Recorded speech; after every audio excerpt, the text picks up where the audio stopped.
Assalamu alaikum everyone. I hope you are doing great. So in today's class we are going to start 2.2 formula and percentage composition. 2.2.1 differentiate between empirical formula and molecular formula. Then 2.2.2 calculate the percentage composition by mass of an element in a compound. Alright, so let's start. 2.2.1 is differentiate between empirical formula and molecular formula. So empirical formula, the simplest whole number ratio of atoms of each element in a compound, or we can say that empirical formula does not show the actual number of atoms in a molecule, it only shows the ratio. Now what does it mean? ठीक है, ये क्या बताता है? अब देखो यहाँ पे आपके पास एक कंपाउंड है C6H12O6, राइट, और एक और कंपाउंड है CH2O।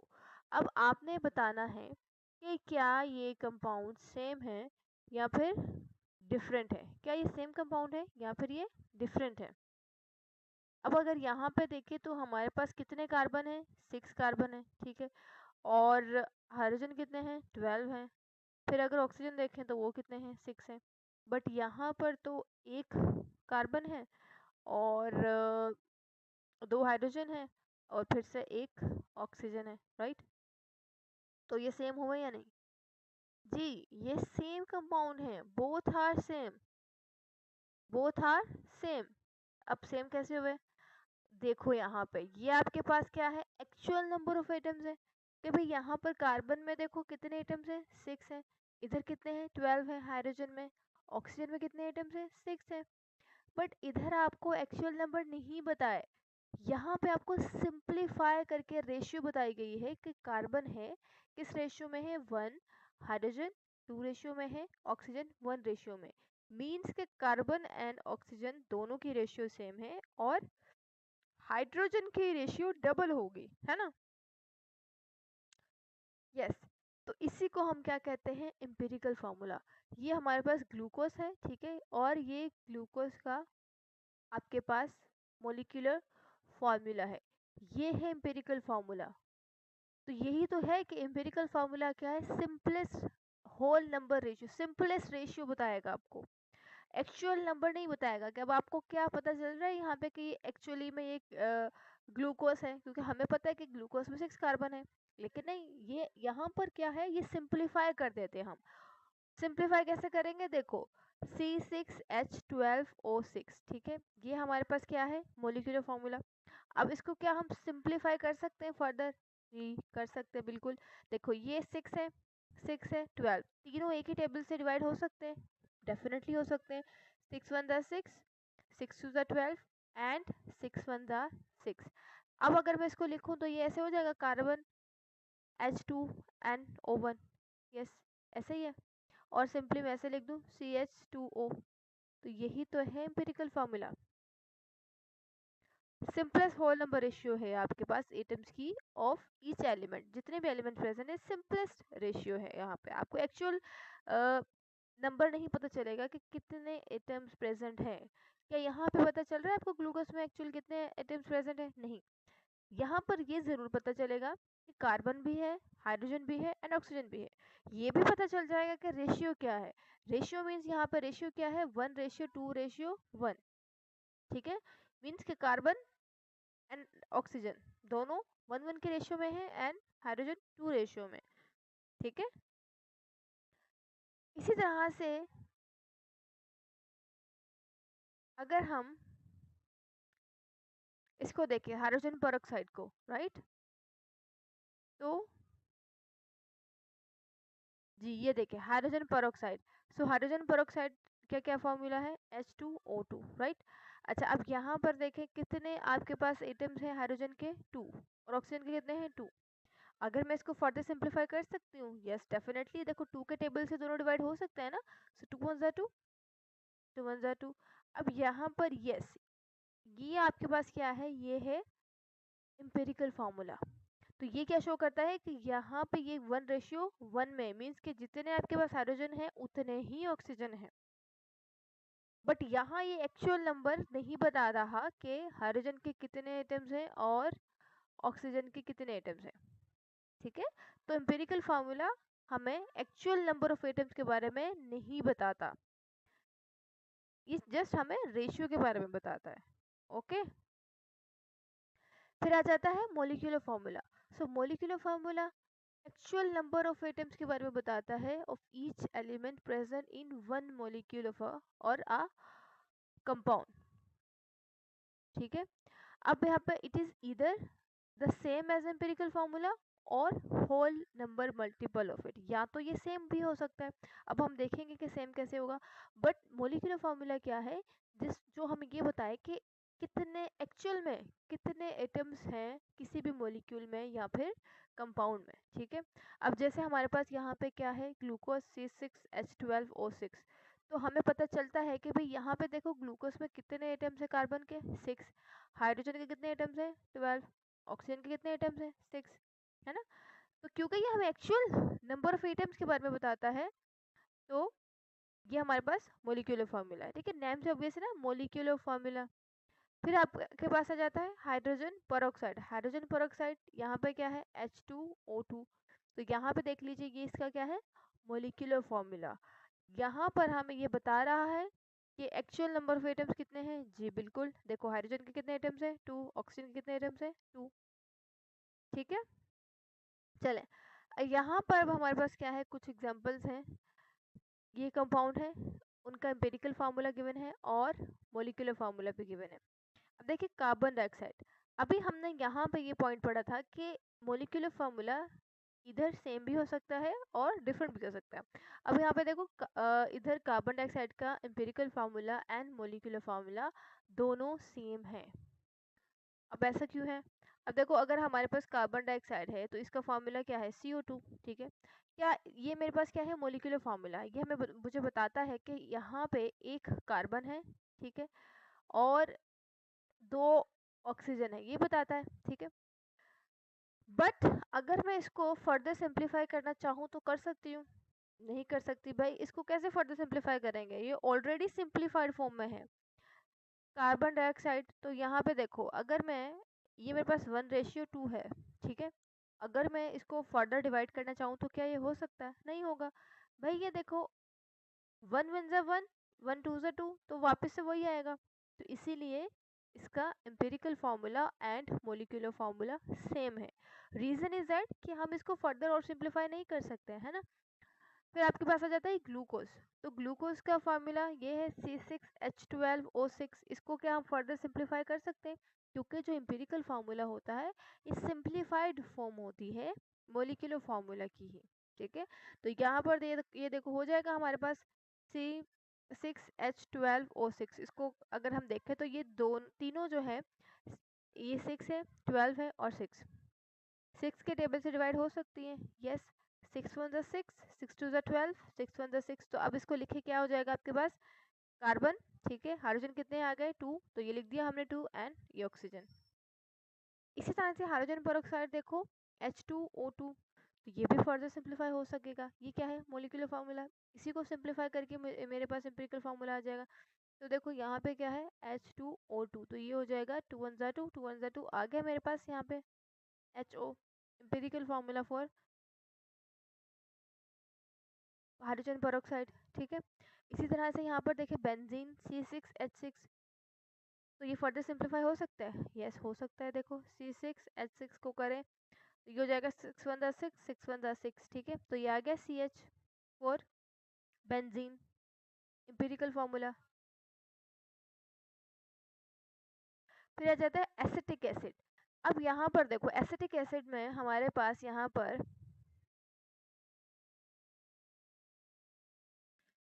CH3COOH, ये क्या है एसिटिक एसिड, ठीक है।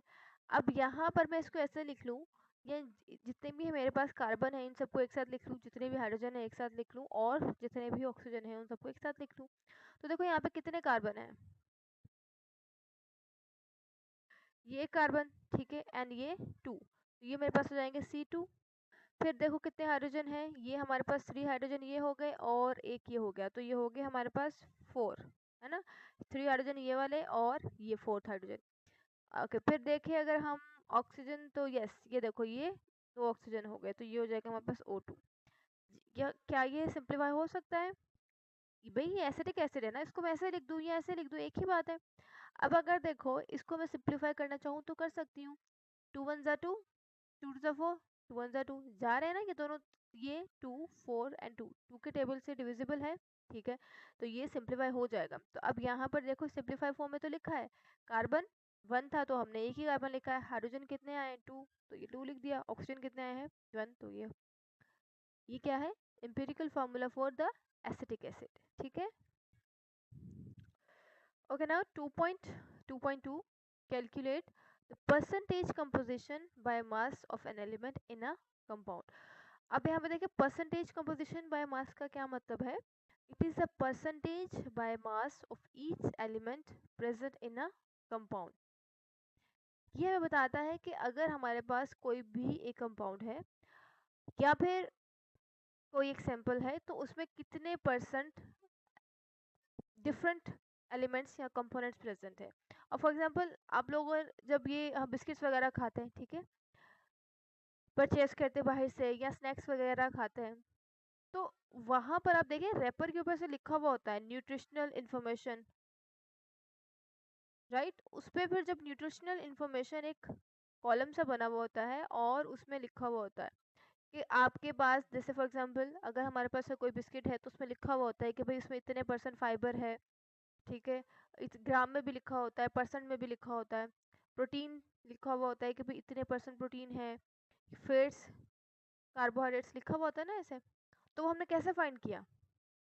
इसी तरह से फाइंड करते हैं परसेंटेज कंपोजिशन बाय मास के थ्रू, कि भाई कोई अगर सैंपल है, कोई कंपाउंड है या कोई मॉलिक्यूल है तो उसमें हमारे पास डिफरेंट जो कंपोनेंट्स प्रेजेंट हैं उनकी हम परसेंटेज फाइंड करते हैं या अमाउंट फाइंड करते हैं कि किस किस अमाउंट में प्रेजेंट है वो। फॉर एग्जाम्पल यहाँ पे देखो अगर हमारे पास आउट ऑफ 100 ग्राम अगर मॉलिक्यूल्स हैं, ठीक है, तो इसमें how many gram of each element is present, तो कितने ग्राम हर एक हम फाइंड करेंगे कि हर एक एलिमेंट कितने ग्राम प्रेजेंट है। अब फॉर एग्जांपल ये देखिए मिल्क है, तो मिल्क आपको पता है कि मिल्क में कार्बोहाइड्रेट्स भी होते हैं, प्रोटीन्स भी होती हैं, फैट्स भी होते हैं, मिनरल्स भी होते हैं। तो अब हम ये फाइंड करेंगे कि 100 ग्राम में से, ठीक है, 100 ग्राम अगर है मिल्क हमारे पास तो उसमें हमारे पास कितने ग्राम प्रेजेंट है, कार्बोहाइड्रेट कितने ग्राम प्रेजेंट है, प्रोटीन्स कितने ग्राम प्रेजेंट है, फैट्स ये मिनरल्स कितने ग्राम प्रेजेंट है। यहाँ पे परसेंटेज फाइंड करेंगे कि अगर ये हमारे पास कितने परसेंट है, 50% है, ये 25% है, ये 20% है, ये 5% है। इसी तरह से अगर हमारे पास यहाँ पे ये देखो 100 ग्राम अगर हमने NaCl ले लिया तो इसमें से हमारे पास कितने परसेंट सोडियम प्रेजेंट है, 39% सोडियम है, 61% यहाँ पे क्लोरीन है। ओके, चले, तो हम कैसे फाइंड कर सकते हैं? How can we calculate percentage composition by mass of an element in a compound? Simple सा ये फॉर्मूला है, ठीक है, इसके थ्रू हम क्या कर लेंगे, जिस भी कंपोनेंट की हमने परसेंटेज कंपोजिशन फाइंड करनी है तो वो हम सिंपली इस फॉर्मूला में पुट करते हैं वैल्यूज को और हम परसेंटेज कंपोजिशन बाय मास हमें मिल जाएगा, ठीक है। तो ये क्या आपके पास परसेंटेज कंपोजिशन बाय मास, फिर आपके पास atomic mass multiplied by number of atoms divided by molecular mass into 100। फिर जिस भी एटम का हमने फाइंड करना है, फॉर एग्जांपल अगर मैं कहती हूँ कि मेरे पास यहाँ पे क्या है, ग्लूकोज है, ठीक है, C6H12O6। तो अब मुझे यहाँ पे कार्बन की परसेंटेज फाइंड करनी है कि कितने परसेंट कार्बन है, हाइड्रोजन की परसेंटेज फाइंड करनी है कि भाई ग्लूकोज में हाइड्रोजन कितने परसेंट है, और मुझे फाइंड करना है कि ऑक्सीजन कितने परसेंट है। तो अब मुझे अगर कार्बन फाइंड करना है तो पहले मैं परसेंटेज कार्बन की फाइंड करूंगी इधर, फिर इधर एटॉमिक मास, जैसे यहाँ पे अगर कार्बन है तो कितना है 12, ठीक है, कितने एटम्स है यहाँ पे कार्बन के, तो 6 एटम्स है तो यहाँ पे हमने 6 रख दिया। फिर मोलिकुलर मास निकालेंगे, इन सबको हम क्या कर देंगे, प्लस कर देंगे, मोलिकुलर मास निकालेंगे ग्लूकोज का, ठीक है, तो वो आ जाता है फॉर एग्जांपल अभी। अब मोलिकुलर मास कैसे निकालते हैं भाई, जितने भी एटम्स हैं, राइट, उन सब का सम करते हैं। अब अगर कार्बन है तो कार्बन के यहाँ पे कार्बन का मास कितना है 12, ठीक है, और कितने एटम्स हैं 6। फिर इसी तरह से हमारे पास हाइड्रोजन का मास कितना है 1, कितने आइटम्स हैं 12 प्लस ऑक्सीजन का कितना मास है 16, कितने आइटम्स हैं 6, इनको मल्टीप्लाई कीजिए और सम कर दीजिए तो ये हमारे पास आ जाएगा 180। ठीक है, तो 180 क्या है इसका मोलिकुलर मास, किसका ग्लूकोज का। फिर हम मल्टीप्लाई कर देंगे 100 से तो हमारे पास आ जाएगा कार्बन के परसेंटेज के, ग्लूकोज के अंदर कार्बन कितने परसेंट प्रेजेंट है। इसी तरह से हम दोबारा से फिर हम हाइड्रोजन की फाइंड करना चाहते हैं परसेंटेज, तो यहाँ पर हम क्या कर देंगे हाइड्रोजन रख देंगे, इधर हाइड्रोजन का एटॉमिक मास कितना होगा 1, हम 1 पुट कर देंगे, नंबर ऑफ एटम कितने हैं 12 तो 12 रख देंगे बस। इसी तरह से ऑक्सीजन की अगर हमें परसेंटेज फाइंड करनी है तो हम यहाँ पे क्या करेंगे ऑक्सीजन रख देंगे। ठीक है, और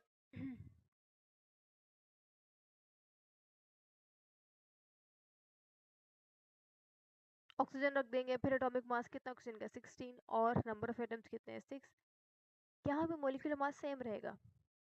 ओके चलें, सो ओके यहाँ पे हमारे पास क्या है क्वेश्चन है, calculate the percentage composition of hydrogen and oxygen in water.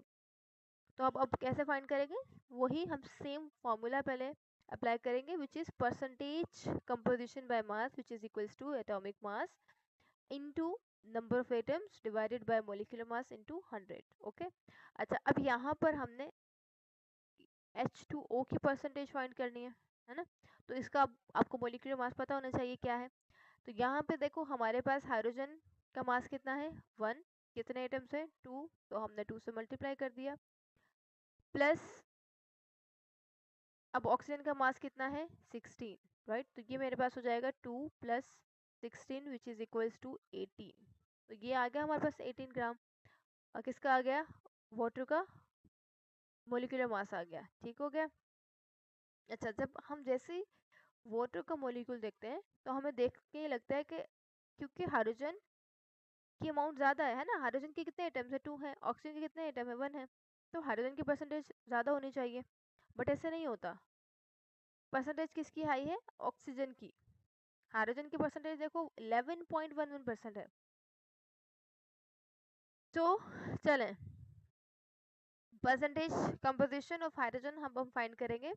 सो वही अब फार्मूला लिखे, परसेंटेज कंपोजिशन ऑफ हाइड्रोजन लिख लिया हमने, equals to atomic mass of hydrogen, number of hydrogen atoms, कितने एटम्स हैं देखो H2O, एटॉमिक मास कितना है हाइड्रोजन का 1, कितने एटम्स हैं 2, और अब हम मॉलिक्यूलर मास कितना है 18, मल्टीप्लाई कर लेंगे 100 से, सिंपल ऐसे। अब जब इसको सॉल्व करेंगे तो हमारे पास आ जाएगा 11.11%।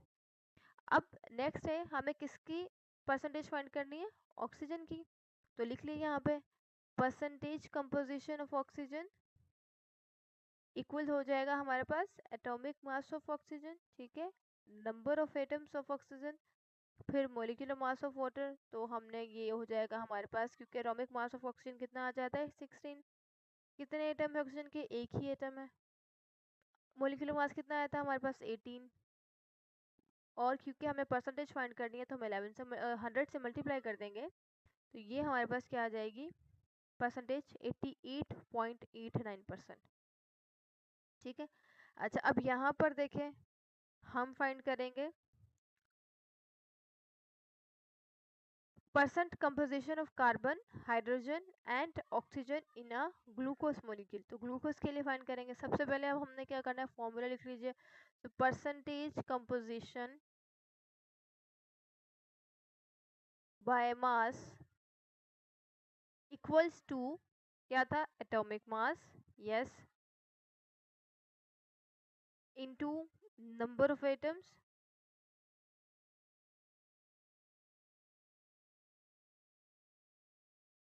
Divided by molecular mass multiplied by 100। ठीक है, चलें अब हम फाइंड करेंगे परसेंटेज कंपोजिशन ऑफ कार्बन, तो यहाँ पे लिख लिया हमने percentage of carbon which is equals to, अब यहाँ पे देखें एटॉमिक मास कितना है कार्बन का 12, कितने एटम्स हैं, तो यहाँ पर पहले हम फाइंड कर लेते हैं ग्लूकोज मोलिक्यूल आप अगर आपको इस तरह से दिया गया है तो आपको फॉर्मूला पता होगा ग्लूकोज का क्या है, C6H12O6, ठीक है, ये पता होना चाहिए आपको। अब यहाँ पर हम क्या करेंगे, इसका पहले तो फाइंड कर लेते हैं इसका हम मोलिकुलर मास। तो कार्बन का मास कितना होता है 12, फिर कितने एटम्स है 6, प्लस कर दिया। हाइड्रोजन का मास कितना है 1, कितने एटम्स प्रेजेंट है हाइड्रोजन के 12, तो मल्टीप्लाई कर दीजिए 12 से, फिर प्लस करें। अब ऑक्सीजन का मास कितना है 16, कर दीजिए इसको मल्टीप्लाई अब 6 से। तो अब ये देखो करो ज़रा इसको, 12 मल्टीप्लाइड बाय 6 क्या आ जाएगा आंसर 72, फिर 12 वन जा 12, ओके, फिर हम मल्टीप्लाई करेंगे 16 को करें मल्टीप्लाई 6 से तो आ जाएगा 96, ठीक है। अब इन सब का सम कर लें तो 96 प्लस 12 प्लस 72, तो ये आ जाएगा 180, ठीक है। चले यहाँ पे मोलिकुलर मास लिख लीजिए 180, ओके। अब यहाँ पे नंबर ऑफ एटम्स लिखने हैं, तो देखो यहाँ पे कार्बन के कितने एटम्स हैं 6, तो हम यहाँ पे 6 लिख देंगे और मल्टीप्लाइड बाय 100, ठीक है। चलें अब ये हो जाएगा हमारे पास, इसको अब सिंप्लीफाई कर ले तो 12 मल्टीप्लाइड बाय 6 ये हो जाता है हमारे पास 72, ठीक है। इसको डिवाइड कर दे 180 से और मल्टीप्लाई कर ले 100 से, तो ये आंसर आ जाएगा हमारे पास 72 डिवाइडेड बाय 180, ये आ जाएगा 0.4 मल्टीप्लाइड बाय 100, तो ये आ जाएगा हमारे पास 40%, राइट। चले अब फिर हमने फाइंड करना है परसेंटेज कंपोजिशन फॉर हाइड्रोजन, तो यहाँ पे लिख लेते हैं हम परसेंटेज ऑफ हाइड्रोजन फाइंड करनी है हमने। तो यस ये अब इक्वल हो जाएगी हमारे पास, पहले ये देखें एटॉमिक मास कितना है हाइड्रोजन का 1, और नंबर ऑफ एटम्स कितने हैं हाइड्रोजन के, ये रहा 12, तो हमने इधर लिख दिया 12, ओके। फिर अब मोलिकुलर मास कितना है 180 मल्टीप्लाइड बाय 100, तो अब करें डिवाइड ज़रा, 12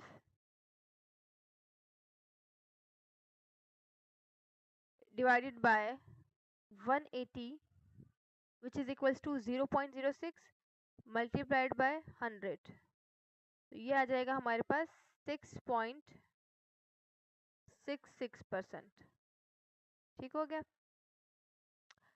अब नेक्स्ट हमारे पास क्या रहता है,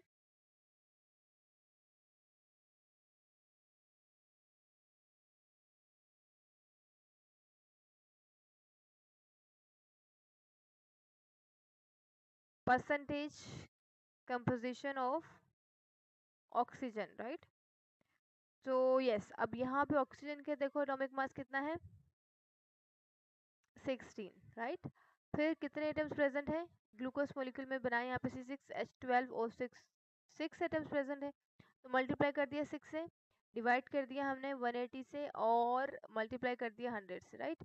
तो अब ज़रा मल्टीप्लाई करें 16 को 6 के साथ, तो क्या आ जाएगा 96 मल्टीप्लाई बाय 180 इंटू 100, तो कीजिए इसको ज़रा मल्टीप्लाई, तो ये हो जाएगा 96 divided by 180 which is equals to 0.53 multiplied by 100, तो ये आ जाएगा हमारे पास 53.3%, राइट। अब यहाँ पर भी लिख लीजिएगा परसेंटेज ऑफ ऑक्सीजन, इसी तरह से यहाँ पर भी अब आप लिख लीजिएगा, ठीक है। तो यहाँ पर हमारे पास परसेंटेज ऑफ हाइड्रोजन क्या आया है 6.66%, राइट। और परसेंटेज ऑफ कार्बन कितना है हमारे पास यहाँ पे 40%, और इधर ऑक्सीजन आया है 53.3%, ऑलराइट। चले नेक्स्ट है calculate the percentage composition of calcium oxygen and hydrogen in calcium hydroxide, right. तो यहाँ पर भी हम वही करेंगे, पहले हम फॉर्मूला लिख लेते हैं। तो फॉर्मूला क्या है, percentage composition by mass equals to atomic mass, right, multiplied by number of atoms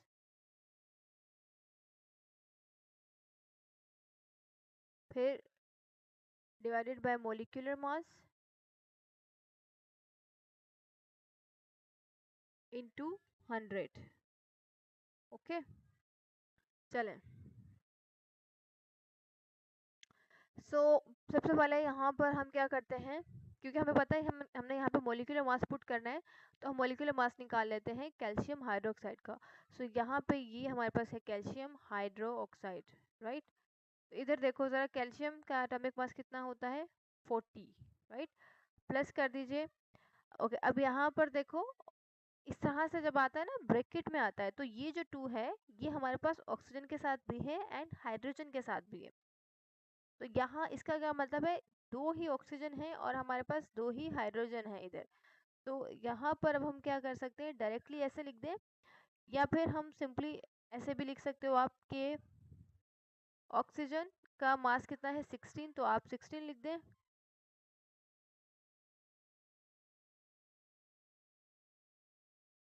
right. और हाइड्रोजन का मास कितना है 2, 1, 2 बाद में आएगा ना 2 से मल्टीप्लाई करने के बाद, ठीक है। तो हाइड्रोजन का मास आ जाएगा 1, फिर बाद में जब 2 से मल्टीप्लाई करेंगे तो तब हम लिखेंगे 2, ठीक है। अभी फिलहाल 1, और अब कितने एटम्स हैं 2, तो हमने यहाँ पे मल्टीप्लाई कर देना है, राइट। तो ये देखो आपके पास हो जाएगा 40 प्लस ये हो जाएगा 32 प्लस 2, राइट। अब इनको प्लस कर लें, सो ये हो जाएगा 40 प्लस 32 प्लस 2, ये हो जाएगा हमारे पास 74। ओके, तो यस, अब हम फाइंड कर लेते हैं परसेंटेज कंपोजिशन ऑफ कैल्शियम। तो यस, तो ये लिख दिया हमने परसेंटेज कंपोजिशन, सोल्यूशन लिख दिया इधर हमने। अब बार बार हमें ये पूरा लिखने की ज़रूरत नहीं है। अब हम क्या करेंगे, जस्ट परसेंटेज फाइंड किसकी करनी है हमने, कैल्शियम की। तो percentage of calcium equals to atomic mass कितना है 40, right. Then multiply by number of atoms, कितने हैं, एक ही एटम है, राइट। फिर आ जाते हैं हम मोलिकुलर मास कितना निकाला है अभी हमने 74, और क्योंकि हम परसेंटेज निकाल रहे हैं तो 100 से मल्टीप्लाई। तो यस, अब ये हो जाएगा आपके पास 40, 1 ज़ा 40, ठीक है। इसको डिवाइड कर दें 74 से, तो ये आ जाएगा हमारे पास 0.54, और इसको अगर हम मल्टीप्लाई कर दें 100 से तो ये आ जाएगा 54%, ठीक है। तो परसेंटेज ऑफ कैल्शियम कितना आ गया है हमारे पास 54.05%, राइट। फिर अब अगर हम निकालते हैं परसेंटेज कंपोजिशन ऑफ ऑक्सीजन, तो परसेंटेज ऑफ ऑक्सीजन यहाँ पर भी सेम वही होगा। एटॉमिक मास आपके पास कितना है ऑक्सीजन का 16, राइट। और नंबर ऑफ एटम्स कितने हैं, 2 एटम्स हैं, राइट। तो हमने यहाँ मल्टीप्लाई कर दिया 2 के साथ। फिर मास कितना है हमारे पास यहाँ पे 74 मोलिकुलर मास, और मल्टीप्लाई कर देंगे 100 से, ये हमारे पास हो जाएगा 16 मल्टीप्लाइड बाय 2, तो ये हो जाएगा 32, राइट। तो 32 डिवाइडेड बाय 74 इंटू 100, तो ये हमारे पास इक्वल हो जाता है 32 को जब हम डिवाइड करेंगे 74 के साथ तो आ जाएगा 0.432, और अगर इसको मल्टीप्लाई करें 100 के साथ तो ये हो जाएगा हमारे पास 43%, राइट। तो ये आ जाएगा हमारे पास 43% percentage of oxygen, percentage of oxygen, right. कितना आया हमारे पास 43%। ओके, अब हमने फाइंड करना है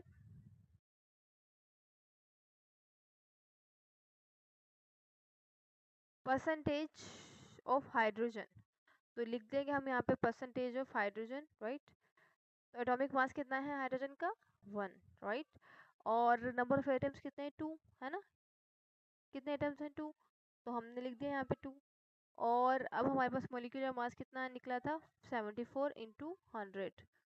अब इसको सॉल्व कर लें तो हमारे पास आ जाएगा ये 2 1 2 एंड व्हेन 2 डिवाइडेड बाय 74 तो क्या वैल्यू आएगी, 0.02 मल्टीप्लाइड बाय 100 तो ये हमारे पास हो जाएगा 2.7, right, 2.7% percentage of hydrogen. Okay, तो अब यहाँ पर देखें, कैल्शियम हाइड्रोक्साइड में हमने फाइंड कर लिया है कि कितने परसेंट आपके पास यहाँ पर कैल्शियम प्रेजेंट है। तो कैल्शियम हाइड्रोक्साइड में अगर हम देखें तो देखो 54.05% हमारे पास कैल्शियम प्रेजेंट है। फिर हमारे पास ऑक्सीजन कितने परसेंट प्रेजेंट है, 43%। एंड हाइड्रोजन कितने परसेंट प्रेजेंट है, 2.7%।